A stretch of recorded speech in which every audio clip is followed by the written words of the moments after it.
నమస్కారం city news కి స్వాగతం. నేను వి రామచంద్ర. జిల్లాలోని డాక్టర్ల సర్టిఫికేట్ రెన్యువల్, రీ రిజిస్ట్రేషన్ ఇతర సేవల కోసం జిల్లాలోని రిజిస్ట్రేషన్ యూనిట్లు ప్రభుత్వం ఏర్పాటు చేసిందని రాష్ట్ర మంత్రి టీజీ భరత్ తెలిపారు. ఈ మేరకు కర్నూలు మెడికల్ కళాశాల కాంప్లెక్స్ లో రాష్ట్ర మెడికల్ కౌన్సిల్ ఆధ్వర్యంలో ఏర్పాటు చేసిన డాక్టర్ల సర్టిఫికేట్ల రిజిస్ట్రేషన్ యూనిట్ ను ఆయన ప్రారంభించారు. కర్నూలు మెడికల్ కాలేజ్ కాంప్లెక్స్ లో రాష్ట్ర మెడికల్ కౌన్సిల్ ఏర్పాటు చేసిన డాక్టర్ సర్టిఫికేట్ల రిజిస్ట్రేషన్ యూనిట్ ను పరిశ్రమలు, వాణిజ్యం మరియు ఫుడ్ ప్రాసెసింగ్ శాఖ మంత్రి టీజీ భరత్ ప్రారంభించారు. ఈ సందర్భంగా మంత్రి టీజీ భరత్ మాట్లాడుతూ రాష్ట్ర ముఖ్యమంత్రి నారా చంద్రబాబు నాయుడు గారు మరియు మంత్రి నారా లోకేష్ గారు ఎల్లప్పుడూ ప్రజలకు మంచి చేయాలి అని నూతనంగా ఆలోచించే స్వభావం కలవారు. దానిలో భాగంగా ప్రజలకు 500 సర్వీసులతో వాట్సాప్ గవర్నెన్స్ను అభివృద్ధి చేశారు. అదేవిధంగా మన రాష్ట్రంలో ఉన్న డాక్టర్లు వారి సర్టిఫికెట్ల రిజిస్ట్రేషన్లు, రీ రిజిస్ట్రేషన్లు మరియు ఇతర సేవలను ఎక్కడికక్కడ జిల్లాలో చేయించే ఏర్పాట్లు చేశారు. గతంలో రిజిస్ట్రేషన్ల కొరకు విజయవాడకు వెళ్ళవలసి వచ్చేది. విజయవాడకు వెళ్ళటము, ఏదైనా సర్టిఫికెట్ తక్కువ అయితే తిరిగి వెనక్కి రావటం చాలా శ్రమతో మరియు ఖర్చుతో కూడుకున్న వ్యవహారం. డాక్టర్ తమ విలువైన సమయం వెచ్చించటం 60 సంవత్సరాలు పైబడ్డ డాక్టర్లకు ఇంకా కష్టంగా ఉంటుంది. ఆ కష్టాల నుండి డాక్టర్లను విముక్తి చేశారు. ఇప్పుడు జిల్లా కేంద్రంలోనే రిజిస్ట్రేషన్ చేసుకునే అవకాశం కల్పించారు. అందుకు మెడికల్ కౌన్సిల్ చైర్మన్ మరియు రాష్ట్ర ప్రభుత్వానికి ధన్యవాదాలు తెలుపుకుంటున్నాను అన్నారు. ఇటువంటి సేవలను డెంటల్ డాక్టర్లకు కూడా వర్తింపజేసే చర్యలు చేపట్టాలని చైర్మన్ను మంత్రి టీజీ భరత్ కోరారు. ఈ సందర్భంగా AP medical council chairman Daggubati Srihari Rao మాట్లాడుతూ జిల్లా స్థాయిలోనే రీ రిజిస్ట్రేషన్ మరియు రెన్యువల్ చేయించే సేవలను తీసుకుని వచ్చామని, ప్రతి శనివారం, ఆదివారం ఈ కార్యక్రమాలు చేపడతామని తెలిపారు. గతంలో 40,000 నుండి 50,000 వరకు ఉండే రీ రిజిస్ట్రేషన్ను ఇప్పుడు 75 సంవత్సరాలు పైన ఉన్నవారికి 6,000 రూపాయలకు, 75 సంవత్సరాల లోపల ఉన్నవారికి 8,000 రూపాయలకు రిజిస్ట్రేషన్ చేయబడుతుందని తెలిపారు. 5 సంవత్సరాల కాలం కంటే 3 నెలల ముందుగా కూడా రెన్యువల్ చేసుకోవచ్చని, బయోమెట్రిక్ ప్రక్రియ పూర్తి చేసిన వారు ఆన్లైన్లోనే రెన్యువల్ చేసుకోవచ్చని తెలిపారు.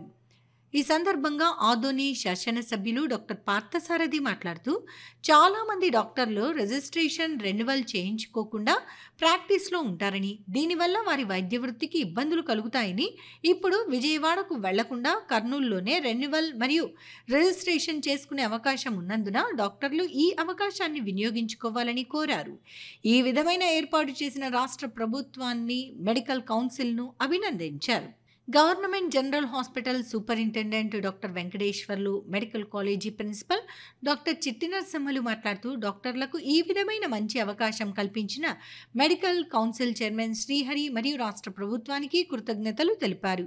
ఈ సమావేశానికి కళాశాల ప్రొఫెసర్లు పాల్గొన్నారు. ఈరోజు ఆంధ్రప్రదేశ్ మెడికల్ కౌన్సిల్ ఆధ్వర్యంలో జిల్లాలో మేము చేస్తున్నటువంటి రెన్యువల్ అండ్ రీ రిజిస్ట్రేషన్ కార్యక్రమాన్ని గౌరవనీయులు పెద్దలు మన మంత్రి వర్యులు గారు ఈరోజు ప్రారంభిస్తున్నందుకు చాలా ఆనందదాయకం. టీజీ భరత్ గారు ఈరోజు ఇచ్చినందుకు వారికి మా హృదయపూర్వక నమస్కారాలు ఉంటూ ఆహ్వానం పలుకుతా ఉన్నాం. ముఖ్యంగా ఈ మెడికల్ కౌన్సిల్ రిజిస్ట్రేషన్లు మొట్టమొదటిసారిగా మన భారతదేశంలో ఆంధ్రప్రదేశ్లోనే మేము జూన్ 7న విజయనగరంలో ప్రారంభించాము. అక్కడ నుండి ప్రతి వారం కూడా శని ఆదివారాల్లో అక్కడ ఉన్నటువంటి లోకల్ ఆ జిల్లాలో ఉన్నటువంటి వైద్యులు ఎవరైతే 5 సంవత్సరాలు రిజిస్ట్రేషన్ పూర్తి అయిన తర్వాత వచ్చి రెన్యువల్ చేసుకుంటారో వాళ్ళకి, అంతకుముందు గతంలో విజయవాడకు వచ్చి చేసుకునేవాళ్ళు, అటువంటి వాళ్ళు అక్కడి వరకు రాకుండా ఉండే ఉద్దేశంతో ముఖ్యంగా మా సీనియర్స్ వీళ్ళందరికీ గౌరవపూర్వకంగా నేను ఈ కార్యక్రమాన్ని మా కౌన్సిల్ సభ్యులు అందరూ ఆమోదంతో ఈ కార్యక్రమాన్ని చేయడం జరిగింది. దానివల్ల ఏంటంటే మనం ఇక్కడ వచ్చే ట్రావెల్ చేసుకొని ఇక్కడ వచ్చి స్టే చేసి విజయవాడలో ఉండే అవసరం లేకుండా మీ వద్దకే రావాలని చెప్పనే ఉద్దేశంతో ఈ కార్యక్రమం చేస్తాం. దీంతో ఎవరైతే రెన్యువల్ చేసుకుంటారో వాళ్ళు దాన్ని కూడా క్రెడిట్ అవర్స్ సబ్మిట్ చేయాల్సిన అవసరం ఉంది. ప్రతి సంవత్సరానికి 6 పాయింట్లు లెక్కన 5 సంవత్సరాలకు 30 క్రెడిట్ పాయింట్స్ సబ్మిట్ చేయాలి. అది కూడా లేకుండా మేము మా కౌన్సిల్లో 60 సంవత్సరాల పైన పడిన వాళ్ళకి 50% క్రెడిట్ పాయింట్స్ కూడా తగ్గించాం. దానివల్ల ఏంటంటే 15 క్రెడిట్ పాయింట్స్ ఉంటే చాలా 65 నుండి 70 వరకు, అట్లా 70 నుండి 80 వరకు 10 క్రెడిట్ పాయింట్స్ 8 ఇయర్స్ ఉన్న వాళ్ళకి చేయాల్సిన అవసరం లేదు. అలాగే కొందరు ఎవరైతే రెన్యువల్ పూర్తిగా చేయకుండా ఒక 20-25 సంవత్సరాలు లేట్ అయిన వాళ్ళకి ఆ ఫీజు అంతా కలిపి దగ్గర 35,000 to 40,000 అవుతుంది. దాన్ని కూడా లేకుండా ఒక స్లాబ్ తీసుకొచ్చి 75 years లోపల ఉంటే 8,000, 75% అబవ్ ఉంటే 6,000 తీసుకొచ్చాం. కానీ ఇవన్నీ కూడా చేయాలని మనందరికీ ఆన్లైన్ ద్వారా ఒక్కసారి మీరు ఐరిస్, సిగ్నేచర్, థంబ్ ఇంప్రెషన్ ఇక్కడ చేస్తారు. అది కానీ ఇచ్చారంటే ఇంకా లైఫ్ టైం మీరు రావాల్సిన అవసరం లేదు సార్. డిస్ట్రిక్ట్ హెడ్ క్వార్టర్స్లో పైలట్ ప్రాజెక్ట్ కింద వీకెండ్ సాటర్డే సండే ఇక్కడ క్యాంప్ కండక్ట్ చేస్తే ఎవరైనా ఫ్రెష్ రిజిస్ట్రేషన్ కానీ రెన్యూవల్స్ కానీ ఆన్లైన్ చేసేస్తారు. ఈ ఇయర్ అంతా ఆన్లైన్ ప్రోగ్రామ్ ఉంటుంది. ఒకసారి ఆన్లైన్ ప్రోగ్రామ్ ఇదంతా మీ సర్టిఫికేట్స్ అన్నీ ఆన్లైన్ వాళ్ళు డిజిటల్గా చేస్తారు. మీ ఫింగర్ ప్రింట్స్ తీసుకుంటారు. ఒకసారి ఇదంతా కంప్లీట్ అయితే నెక్స్ట్ ఇయర్ నుంచి our registrations or renewals will be done automatically from our own computer. So దానికోసము we thank APMC chairman gariki all the way coming from there and also very innovative steps sir. ఎందుకు అంటే registration 65-70 years వరకు చేసుకుంటూ ఉంటారు. 65-70 years వాళ్ళు travel చేసి వెళ్ళి రావడం చాలా కష్టంగా ఉంటుంది. గవర్నమెంట్ తీసుకున్న ఈ స్టెప్ నుంచి అందరూ డాక్టర్లు ఎక్స్ట్రీమ్లీ హ్యాపీ సార్.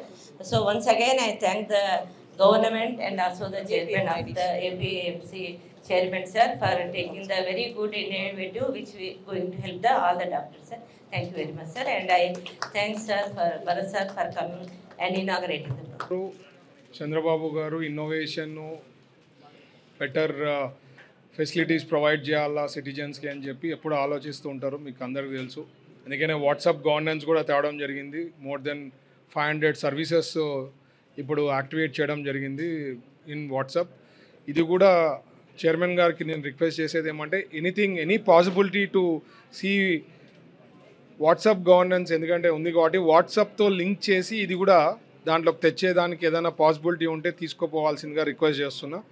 మన ఐటీ డిపార్ట్మెంట్ వాళ్ళతో కోఆర్డినేట్ చేసి లోకేష్ గారి కింద ఉంటుంది, అది కోఆర్డినేట్ చేస్తే చాలా హెల్ప్ఫుల్గా ఉండొచ్చు అని నేను అనుకుంటున్నా. సో ఎందుకంటే సర్వీసెస్ మనకి ఈ కాలంలో మీరు చూస్తుంటారు, బ్లింకిట్ అని వచ్చింది, జస్ట్ 7 minutesలో డెలివరీ సిస్టమ్స్ వచ్చేసినాయి. సో ఎంత ఫ్రెండ్లీగా థింగ్స్ బాగుంది అంటే అంత అప్రిషియేట్ చేసేదానికి ఉంటుంది. ఒకటి గవర్నమెంట్కి ఉంటుంది, ఇట్లా కౌన్సిల్స్ ఇట్లాంటి ఆర్గనైజేషన్స్ అన్నీ ఉంటే సపోర్ట్ సిస్టమ్గా ఉన్నప్పుడు it will be very very helpful. So whatever it is, ఇది స్టార్ట్ కాబట్టి ఇట్స్ ఎ గ్రేట్ థింగ్. డాక్టర్స్కి బాగా హెల్ప్ఫుల్ అవుతుందని మన సూపరింటెండెంట్ గారు కూడా చెప్పడం జరిగింది. కరెక్ట్గా అది ఏదైతే చెప్పడం వాలిడ్ రీజన్ ఉందంటే ఇక్కడ నుంచి సర్టిఫికెట్ మిస్ అయినా మరీ పోవడము, మరీ మిస్ అయిందంటే రావడము, దానికి పోనీ ఏదైనా కాన్ఫరెన్స్ ఉందా, అది కాదు, ఓన్లీ ఫర్ రెన్యువల్. అది డాక్టర్స్కి 1 day 2 days is a precious time.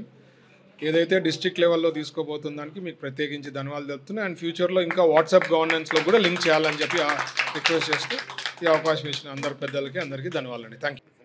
అలాగా ఈ రెగ్యులేటరీ బాడీ చాలామంది డాక్టర్లు అంటే ఇప్పుడు డాక్టర్లకు కొదవేమీ లేదు, మెడికల్ కాలేజీలు పెరిగినాయి, వైద్యులు పెరిగినారు. ఆంధ్రప్రదేశ్లో ప్రాక్టీస్ చేసే వాళ్ళ సంఖ్య ప్రతి సంవత్సరము 1000 లక్షలకు చేరుతా ఉంది. కానీ కౌన్సిల్లో ఎప్పటికప్పుడు తాము రిజిస్టర్ చేసుకోవడం, అంటే రిజిస్ట్రేషన్ అప్డేటెడ్గా ఉంటేనే ప్రాక్టీస్ చేయాలనే రూల్ ఉన్నప్పటికీ కూడా చాలామంది నిర్లక్ష్యంగా ఉండి రిజిస్ట్రేషన్ని పట్టించుకోకపోవడం, చట్టబద్ధమైనటువంటి సమస్యలు వచ్చినప్పుడు అప్పుడు వెతుక్కోవడం. విజయవాడకి వెళ్ళాల్సిన పని లేదు, ఈరోజు ఇక్కడే ఏ జిల్లాకి ఆ జిల్లా రిజిస్ట్రేషన్లు చేస్తూ ఉన్నారు, రెన్యువల్స్ చేస్తున్నారు. కాబట్టి వైద్యులందరూ కూడా తప్పనిసరిగా చట్టబద్ధంగా పాటించాల్సినటువంటి అన్ని అంశాలను పాటించాలని కోరుతా ఉన్నాను. కూటమి ప్రభుత్వం వచ్చిన తర్వాత ఈ కొత్తగా ఏర్పడినటువంటి కౌన్సిల్ తీసుకుంటున్నటువంటి విప్లవాత్మకమైన చర్యలన్నింటినీ కూడా ఉపయోగించుకొని ఎఫెక్టివ్గా తమను తాము ప్రాక్టీస్కి అనుగుణంగా మలుచుకోవాలని నేను భావిస్తా ఉన్నాను. నగరంలోని ప్రభుత్వ సర్వజన వైద్యశాలను కార్పొరేట్ వైద్యశాల స్థాయికి అభివృద్ధి చేస్తామని రాష్ట్ర మంత్రి టీజీ భరత్ అన్నారు. ఈ మేరకు కర్నూలు మెడికల్ కళాశాల ప్రాంగణంలో ఏర్పాటు చేసిన వైరల్ రీసెర్చ్ డయాగ్నోస్టిక్ ల్యాబ్ నిర్మాణానికి ఆయన భూమి పూజ చేశారు. నగరంలోని ప్రభుత్వ మెడికల్ కాలేజీ సముదాయంలో వైరాలజీ ల్యాబొరేటరీ నిర్మాణానికి భూమి పూజ కార్యక్రమంలో పరిశ్రమలు, వాణిజ్యం మరియు ఫుడ్ ప్రాసెసింగ్ శాఖ మంత్రి టీజీ భరత్ పాల్గొన్నారు. ఈ సందర్భంగా మంత్రి టీజీ భరత్ మాట్లాడుతూ కర్నూలు ప్రభుత్వ ఆసుపత్రి మరియు మెడికల్ కాలేజీ అత్యంత ప్రాముఖ్యం కలవి. ఇక్కడి నుండి ఎంతో మంది ప్రముఖ డాక్టర్లు ప్రాముఖ్యత చెందారని తెలిపారు.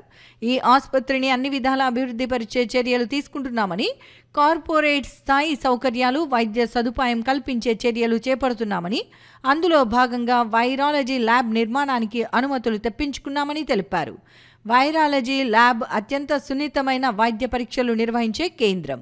దానికి గాను భవనాన్ని Andhra Pradesh medical infrastructure development corporation ద్వారా కొత్తగా తలపెట్టే ప్రత్యేకంగా కేంద్ర ప్రభుత్వం ఇచ్చిన నిధులతో నిర్మాణాన్ని చేపడుతున్నామని, ఇది 3 నెలల్లో పూర్తి చేయాలని కాంట్రాక్టర్కు ఆదేశాలు ఇవ్వటం జరిగిందని తెలిపారు. రాష్ట్ర ముఖ్యమంత్రి నారా చంద్రబాబు నాయుడు దృష్టికి ఎప్పటికప్పుడు ఈ ఆసుపత్రి అవసరాలు తెలియజేస్తూ ఉన్నామని, గత ప్రభుత్వం మొదలుపెట్టి నిధులు కేటాయించక ఆగిపోయిన ఓపీ బ్లాక్ నిర్మాణానికి కృషి చేస్తున్నామని తెలిపారు. ఈ మధ్యనే 120 స్లైస్ సీట్ స్కానింగ్ ప్రారంభించామని తెలిపారు. పీపీపీ పద్ధతిలో సేవలందిస్తున్న స్కానింగ్ విభాగానికి నెలకు దాదాపు 30 లక్షల రూపాయలు చెల్లించడం జరుగుతుందని, ఆ కార్యక్రమాన్ని ఆపివేసి సొంతంగా స్కానింగ్ ఏర్పాటు చేసుకునే చర్యలు తీసుకుంటున్నామని ఈ సందర్భంగా మంత్రి తెలిపారు. ఈ సందర్భంగా విఆర్డిఎల్ అధికారిని డాక్టర్ రేణుక మాట్లాడుతూ ఈ ల్యాబొరేటరీలో ఫ్లూ, డెంగ్యూ, మలేరియా, కోవిడ్ వంటి అన్ని ప్రమాదకర వ్యాధుల పరీక్షలు నిర్వహిస్తామని, ఇందుకు గాను భవనం ప్రత్యేకంగా ఉండాలన్న ఉద్దేశంతో కేంద్ర ప్రభుత్వ నిధులు 60 లక్షల రూపాయలు వినియోగించి 3 నెలల్లో పూర్తి చేసే చర్యలు చేపడుతున్నామని, ఈ పనులు జరగటానికి సహకరించిన మంత్రి, ప్రిన్సిపల్, జీజీహెచ్ సూపరింటెండెంట్లకు కృతజ్ఞతలు తెలిపారు. ఈ భూమి పూజ కార్యక్రమానికి medical council chairman doctor D Srihari Rao, Adoni శాసనసభ్యులు doctor Parthasarathi, medical college principal doctor Chitti Narasamma, GGH superintendent doctor Venkateswarlu, virology department doctor Renuka మరియు సంబంధించిన డాక్టర్లు హాజరయ్యారు. RDL lab, viral research diagnostic lab, and central government has sanctioned 2 crores, 1 crore for the equipment 2022 only, and infrastructure ki 1 crore icharu, but only renovation ke mana building 66 years old college kabatti adi old building sir ani April lo we got permission andi to go for the new infrastructure building. I thank principal madam, she has also taken so much initiative, and apart from the superintendent sir manaki April lone sanction వచ్చిందండి. APMIDC ద్వారా we're going for that, and October లోపల complete చేయాలండి, లేకపోతే central government amount will be going back. I thank like sir is also following up TG Bharat garu also. Thank you so much. All viral diagnostic test will be done here అండి, like dengue, COVID, flu, all the viral diagnostic test. మీ అందరికీ తెలుసు, కర్నూలులో ఉండే government hospital one of the biggest government hospital, medical college అనుకోండి, suppose to be one of the best. ఇక్కడ నుంచి doctors అనుకోండి, చాలా సీనియర్ డాక్టర్స్ అయ్యి one of the famous doctors are all from Kurnool medical college. ఇక్కడ గవర్నమెంట్ హాస్పిటల్లో కూడా చాలా డెవలప్మెంట్స్ చేసేది ఉంది. అందు భాగంలో మనకి ఎన్డీఏ ప్రభుత్వం అక్కడ సెంట్రల్ గవర్నమెంట్ నుంచి వైరాలజీ డిపార్ట్మెంట్కి సంబంధించిన బిల్డింగ్ సపరేట్ ఉండాలా. ఎందుకంటే వైరాలజీ అనేది ఇట్స్ వెరీ క్రూషియల్. అది ఏదో అక్కడ టెస్ట్లు చేసేది మామూలు ల్యాబ్లో ఉన్నట్లు ఉండదండి. చాలా సేఫ్టీ ప్రికాషన్స్ అవి ఉంటాయి కాబట్టి సపరేట్ బిల్డింగ్ శాంక్షన్ చేయడము, వితిన్ 3 monthsలో కంప్లీట్ చేయాలనే ఆదేశాలు కూడా ఇవ్వడం జరిగింది. కాంట్రాక్టర్తో కూడా మాట్లాడడం. సో ఏదైతే అది గవర్నమెంట్ జనరల్ హాస్పిటల్ అనేది it is my top most priority also. చాలా డెవలప్ చేసేది ఉంది. అంతకుముందు గవర్నమెంట్ 5 ఏళ్ళు పెద్ద పట్టించుకోలేదు, ఏమీ చేయలేదు. స్టెప్ బై స్టెప్ రెగ్యులర్గా రివ్యూస్ చేయడము, సూపరింటెండెంట్ గారితో రివ్యూస్ చేసి ఏమేవి ఇష్యూస్ ఉన్నాయో అవన్నీ సార్ట్అవుట్ చేసుకుంటూ పోవడం. తర్వాత ఓపీ బ్లాక్ అనేది కూడా చాలా ఓల్డ్ కావడం జరిగింది. ఈ మధ్యనే ముఖ్యమంత్రి గారికి ఇవ్వడం జరిగింది. దాదాపు 150 కోట్లతో స్టార్ట్ చేసి అక్కడికి ఆపేయడం జరిగింది అనమాట. చూతాయిగా ఊకే ప్రీవియస్ ప్రభుత్వం ఏదో స్టార్ట్ చేయాలా, ఏదో చేయాలనుకొని అసలు బడ్జెట్లు ఏమి, ఎట్లా తేవాలా ఆలోచన లేకుండా ఊరికే స్టార్ట్ చేసి అక్కడికి నిలిచేసేయడం జరిగింది. సో అది అమౌంట్ శాంక్షన్ చేసే విషయంలో కూడా మన చంద్రబాబు గారికి రిక్వెస్ట్ చేయడం జరిగింది. చాలా క్రూషియల్ సార్, ఇది ఆల్మోస్ట్ ఒక 4-5 డిస్ట్రిక్ట్స్ ఇక్కడికి వస్తారు. ఎందుకంటే చాలా క్రిటికల్ కేసెస్ కూడా ఇక్కడ చేయడం జరుగుతుంది కాబట్టి అదే కాకుండా డెవలప్మెంట్ కూడా ఆన్ రెగ్యులర్ బేసిస్ ఏమేమి ఉన్నాయో అవన్నీ చేయాలని ఆలోచిస్తున్నాం. ఈ మధ్యనే 128 స్లైస్ సిటీ స్కాన్ది కూడా స్టార్ట్ చేయడం జరిగింది. దాని భాగంలోనే మన సూపరింటెండెంట్ గారు కూడా చెప్పడం జరిగింది, ఏదైతే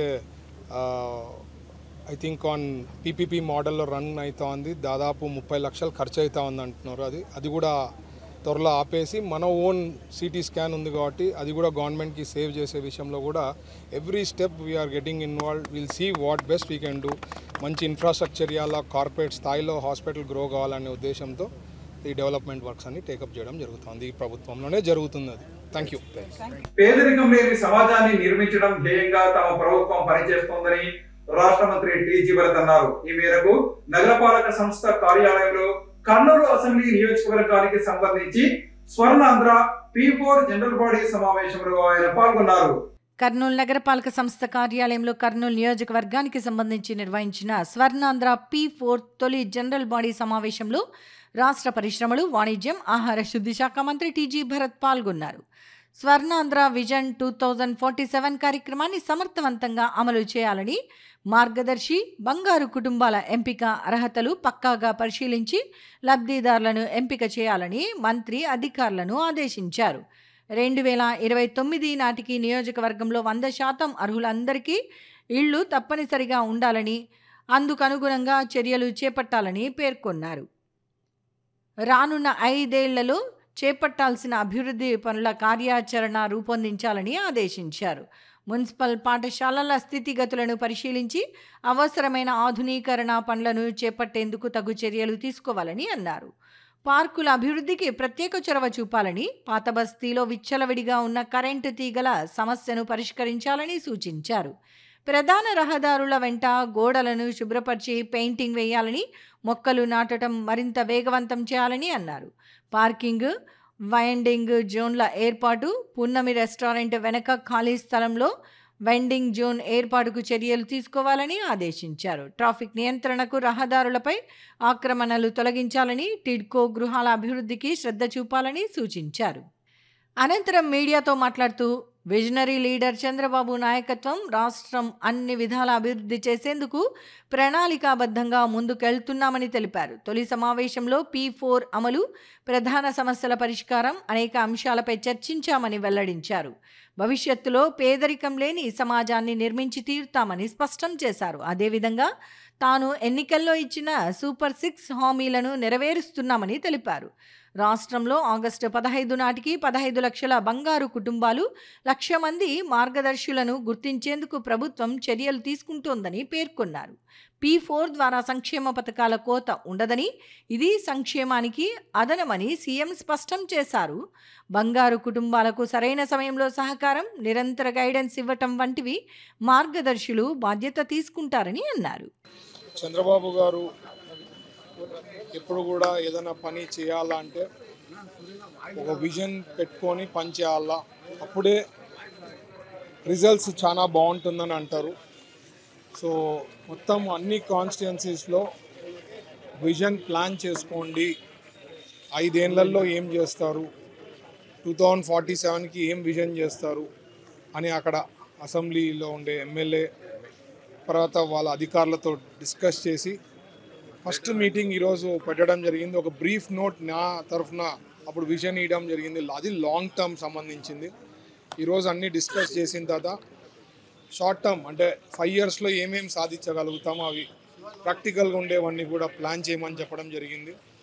2047కి ఇచ్చిన విజన్ ఏముందో అది కూడా ప్యారలల్గా డిస్కస్ చేయడం జరిగింది.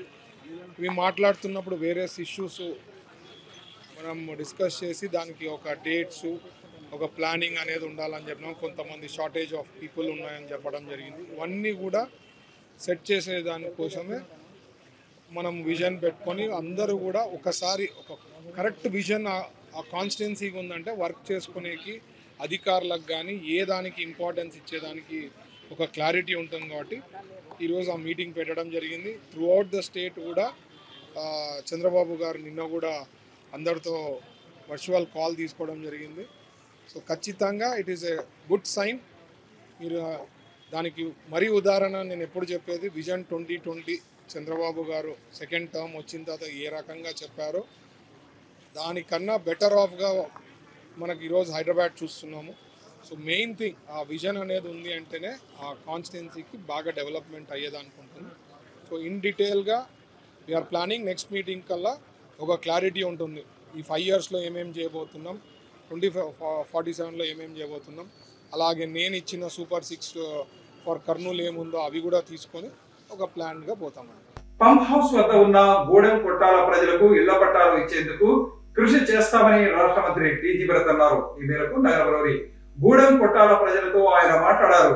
కర్నూలు నగరంలోని అశోక్ నగర్ పంప్ హౌస్ ఎదురుగా ఉన్న గూడెం కొట్టాలను రాష్ట్ర పరిశ్రమలు, వాణిజ్యం, ఫుడ్ ప్రాసెసింగ్ శాఖ మంత్రి టీజీ భరత్ సందర్శించారు. గూడెం కొట్టాల ప్రజలతో మాట్లాడి పట్టాలు ఇచ్చే విషయంపై చర్చించారు. అనంతరం మంత్రి టీజీ భరత్ మాట్లాడుతూ, మంత్రి నారా లోకేష్ యువగళం పాదయాత్ర సమయంలో ఇక్కడ పర్యటించిన సమయంలో గూడెం కొట్టాల ప్రజలకు నివాసం ఉంటున్న చోటే పట్టాలు కావాలని అడిగారని అన్నారు. వెంటనే స్పందించిన నారా లోకేష్ తమ ప్రభుత్వం ఏర్పడ్డాక వీరికి పట్టాలు ఇస్తామని హామీ ఇచ్చారని గుర్తు చేశారు. ఈ నేపథ్యంలో వీరికి పట్టాలు ఇచ్చే విషయంపై రెవెన్యూ శాఖ అధికారులతో చర్చించినట్లు మంత్రి టీజీ భరత్ చెప్పారు. మొత్తం 150 మందికి త్వరలోనే పట్టాలు ఇవ్వనున్నట్లు తెలిపారు. ఎన్నో ఏళ్లుగా వీరు కోరుకుంటున్న పట్టాలను తమ ప్రభుత్వం ఇస్తున్నట్లు ఆయన తెలిపారు. 5 ఏళ్లలో ఇళ్లు లేని వారు ఉండకూడదనే లక్ష్యంతో తాము పనిచేస్తున్నట్లు చెప్పారు. ఈ కార్యక్రమంలో జాయింట్ కలెక్టర్ డాక్టర్ బి నవ్య, అధికారులు, టీడీపీ నాయకులు పాల్గొన్నారు.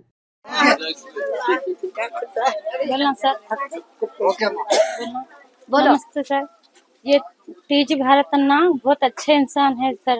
हम मुसलमान की दुआ और हम गरीबों की बात सुने, उन्होंने बोले से हर एक फैसला, हर एक वादे पूरे करे और उनको साल साल हम ही छोड़ डालेंगे सर, उनको जिताएंगे।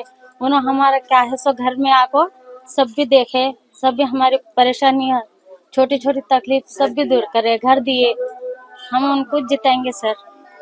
उनके वास्ते हमारे दिल से 40 साल से है सर, कोई भी नहीं पकड़ा लिए सर, कोई भी नहीं देखे, इन्होंने आए जैसा सब भी निभाए, सब भी देखे। हम गरीबों दुआ लगेंगे सर, बहुत ज्यादा लोकेश सर के वास्ते सर, भारत सर।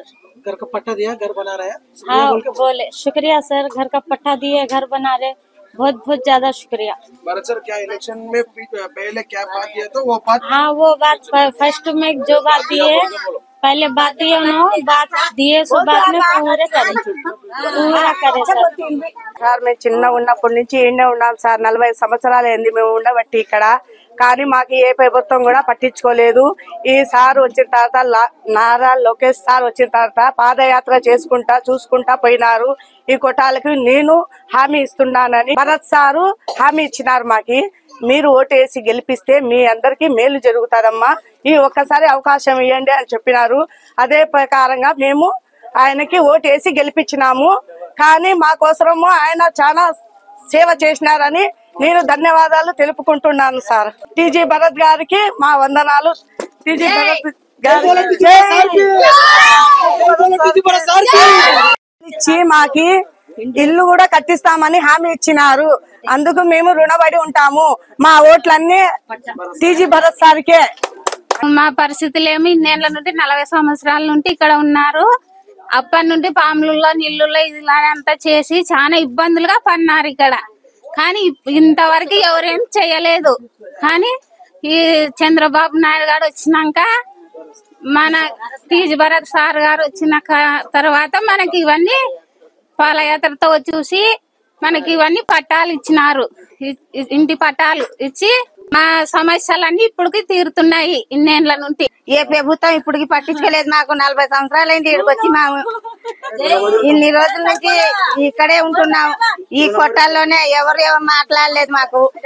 ఈసారి వచ్చిన కాడి నుంచి ఇక్కడనే మాకు ఈయనే ఉన్న కాడనే ఇస్తే చాలు సార్. మాకు ఇంతకు మించి ఏమి ఆశలు అడుగుతాం లేదు మేము ప్రభుత్వానికి. మా కర్నూలు నియోజకవర్గ మంత్రి గారు, నియోజకవర్గ ఎమ్మెల్యే గారు అయినటువంటి శ్రీ టీజీ భరత్ గారు పట్టుదలగా ఈ విషయాన్ని సబ్జెక్ట్ ని పట్టుకొని నారా లోకేష్ గారితో చర్చించి, ముఖ్యమంత్రి గారితో చర్చించి, కలెక్టర్ గారిని, జాయింట్ కలెక్టర్ గారిని, కమిషనర్ గారిని, ఎంఆర్ఓలని ప్రతి ఒక్కరిని మీటింగ్ పెట్టి 10 సార్లు మీటింగ్ పెట్టి ఇక్కడ అంతా సర్వే చేపించి ఎంత ఉంది స్థలం, వీళ్ళకి ఏం చేయగలము అని మొత్తం A to Z సర్వే చేయించి ఇప్పుడు పట్టాలు ఇవ్వబోతున్నారు.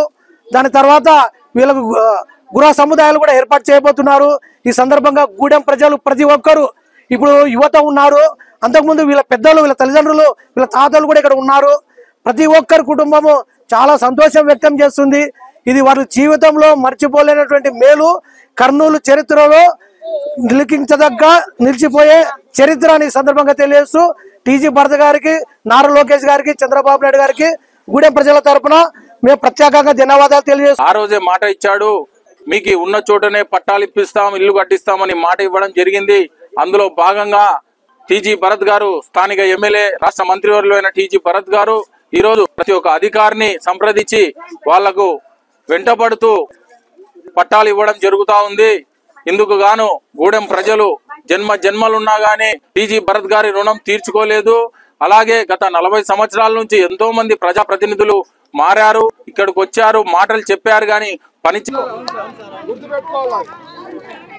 లోకేష్ గారి కమిట్మెంట్ మన కమిట్మెంట్ చేస్తున్నాం, ఫుల్ఫిల్ చేస్తున్నాం. ఇదేమా తల్లి, ఇంతకుముందు ప్రభుత్వాలు ఎన్ని చెప్పినా మీకు ఎవరు చేయలేదు. లేని వాళ్ళు ఎవరన్నా ఉంటే అమ్మా మేము అనుకున్నాము, లేని వాళ్ళు ఎవరైతే ఉన్నారో వాళ్ళకి మనం 5 ఏళ్లలో టిప్కో హౌసెస్ది కానీ పట్టాలు కానీ ఇల్లు లేదు అనే లెక్క ఎవరికైతే ఉందో వాళ్ళకంతా పట్టాలు ఇచ్చే దాంట్లో మనం ప్లానింగ్ లో ఉన్నాము, అది చేస్తాం. ఇప్పుడు ఫస్ట్ ఇది సార్ట్ అవుట్ చేయాలా, ఇది సార్ట్ అవుట్ చేస్తున్నాం. ఓకే,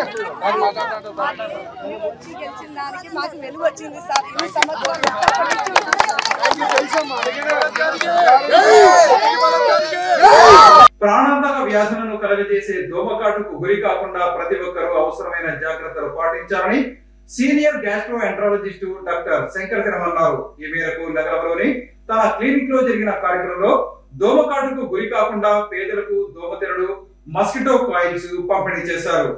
నగరంలోని గాయత్రి ఎస్టేట్లో ఉన్న తన క్లినిక్లో జరిగిన కార్యక్రమంలో పేదలు దోమకాటుకు గురి కాకుండా senior gastroenterologist doctor Shankar Sharma దోమతెరలు, మస్కిటో కాయిల్స్ను పంపిణీ చేశారు. ఈ సందర్భంగా ఆయన మాట్లాడుతూ ప్రాణాంతక వ్యాధులను కలుగజేసే దోమకాటుకు గురి కాకుండా ప్రతి ఒక్కరూ దోమతెరలు వినియోగించాలని, అలాగే దోమలను చంపేందుకు వీలుగా మస్కిటో కాయిల్స్ను వాడాలని సూచించారు. ప్రస్తుతం వర్షాకాలం నేపథ్యంలో దోమలు అధికంగా వచ్చే అవకాశం ఉందని, దీనికోసం ప్రతి ఒక్కరూ తమ ఇంటికి ఇళ్లతో పాటు పరిసరాలను పరిశుభ్రంగా ఉంచుకోవాలని సూచించారు. దోమకాటుకు గురి కావటం వల్ల ప్రాణాంతకమైన malaria, dengue, chikungunya, yellow fever, Zika virus, బోధకాలు వంటి వ్యాధులు వచ్చే అవకాశం ఉందని స్పష్టం చేశారు. ముఖ్యంగా దోమకాటు వల్ల డెంగ్యూ లాంటి ప్రాణాంతకమైన వ్యాధి వస్తుందని తెలిపారు. మురికివాడలో నివసించే చిన్న పిల్లలు, వృద్ధులు దోమకాటుకు గురి కాకుండా దోమతెరలు వినియోగించడంతో పాటు శరీరం మొత్తం బట్టలు కప్పుకునేలా జాగ్రత్తలు పాటించాలని తెలిపారు.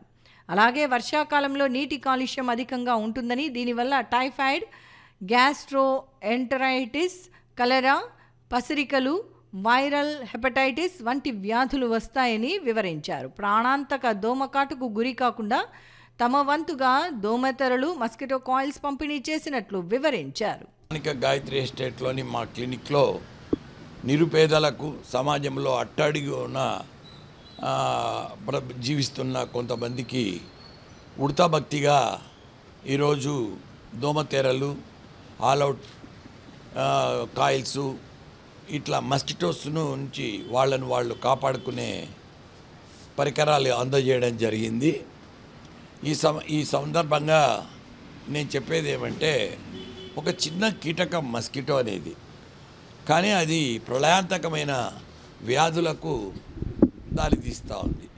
ముఖ్యంగా దోమల వల్ల వచ్చే వ్యాధులు ఏమంటే malaria, dengue, chikungunya, Japanese encephalitis, yellow fever, Zika virus, ఇవి చాలా, ఎలిఫెంటియాసిస్, బోధకాలు, ఇలాంటి వ్యాధులన్నీ కూడా కేవలం ఒక చిన్న కీటకము దోమ వలన వస్తున్నాయి.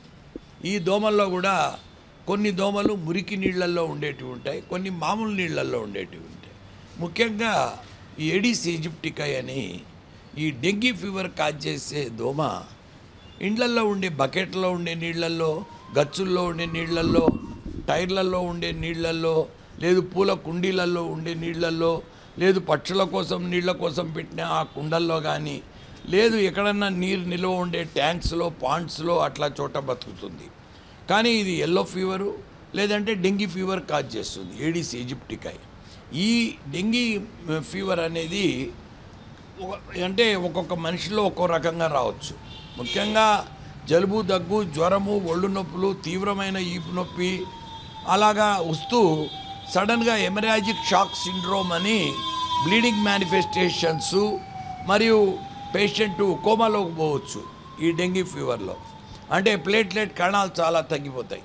ఈ డెంగీ మీద గవర్నమెంట్కి కూడా కొన్ని కోట్ల రూపాయల నష్టం వస్తూ ఉంది. పేద ప్రజలకు వాళ్ళ ప్రాణాలను బలిగొంటా ఉంది. ఈ ప్లేట్లెట్ల కోసం చాలా కష్టాలు పడిన వాళ్ళు ఉన్నారు. వాళ్ళ ఖర్చులు, ట్రీట్మెంట్లు భరించుకోలేక ఒక్కోసారి వార్డులు ఫిల్ అయిపోతున్నాయి. దానివల్ల పసరికలు కూడా రావచ్చు డెంగీ వలన. సో ఇలాంటి పరిస్థితి రాకుండా ఉండాలంటే దోమలను మనము నివారించుకోవాలి. ముఖ్యంగా వైరల్ హెపటైటిస్ ఏ మరియు ఈ జాండీసు, టైప్ ఆఫ్ జాండీసు ఈ వాటర్ కంటామినేషన్ ద్వారా వస్తుంది. అది కూడా నీరు బాయిల్ చేసుకొని జాగ్రత్తగా తాగాల్సిన అవసరం ఉంది. సో ఇది ఒక మెసేజ్ నేను సమాజానికి ఇవ్వాలని ఉడతాభక్తిగా కొంతమంది నిరుపేదలకు ఈరోజు దోమతెరల పంపిణీ కార్యక్రమం ఇక్కడ చేపట్టడం జరిగింది. కర్నూలు నగరవాసులంతా ఈ మెసేజ్ను ఫాలో అయ్యి వాళ్ళు దోమల నుంచి వాళ్ళని కాపాడుకోవాలని నేను కోరుకుంటున్నాను. ఈ నెల 6వ తేదీ సాయంత్రం 6:30 గంటలకు టీజీవీ కళాక్షేత్రంలో తెలంగాణ రాయలసీమ జానపద కళాకారులతో జానపద సంగీత విభావరి కార్యక్రమాన్ని ఏర్పాటు చేసినట్లు టీజీవీ కళాక్షేత్రం అధ్యక్షుడు పత్తి గోగులయ్య తెలిపారు. ఈ కార్యక్రమంలో పలువురు ప్రముఖ జానపద కళాకారులు పాల్గొంటారని ఆయన తెలిపారు. జానపద సంగీత విభావరి ఏర్పాటు చేస్తున్నాం. ఈ జానపద సంగీత విభావరిలో తెలంగాణ రాయలసీమకు చెందినటువంటి ప్రముఖులైన జానపద సంగీతకారులు పాల్గొంటున్నారు. రాష్ట్ర స్థాయి తెలుగు భాషా సదస్సు ఏర్పాటు చేస్తున్నాం. ఇందులో తెలుగు సాహిత్యాభిమానులు, తెలుగు భాషా ప్రియులు, తెలుగు అధికార భాషగా ఇంకా అందరికీ అందుబాటులోకి రావాలని కోరుకునేటువంటి అభిమానులు అందరూ కూడా హాజరై ఆ కార్యక్రమంలో పాల్గొనాలని చెప్పేసి ఆహ్వానిస్తున్నాం. ఇందులో 26 జిల్లాల నుంచి పండితులు తమ యొక్క అభిప్రాయాలు చెప్పడానికి టీజీవీ కళాక్షేత్రానికి వచ్చేస్తున్నారు. 12, 13 తేదీల్లో జరిగేటువంటి ఈ కార్యక్రమంలో పెద్దలు గాడిచెర్ల హరిసర్వోత్తరావు అధ్యక్షులు శ్రీ కేసీ కల్కుర గారి అధ్యక్షతన నేను కన్వీనర్గా ఉంటూ జయసార్కే శర్మ, పార్వతి మొదలగు వాళ్ళందరం కలిపి ఈ కార్యక్రమం ఏర్పాటు చేశాం. ఈ కార్యక్రమాన్ని కూడా జయప్రదం చేయాల్సిందిగా సంగీతాభిమానులను కోరుతూ ధన్యవాదాలు. ఇవి ఈనాటి సిటీ న్యూస్. తిరిగి రేపు ప్రసారం అయ్యే సిటీ న్యూస్ లో మళ్ళీ కలుసుకుందాం. అంతవరకు సెలవు. నమస్కారం.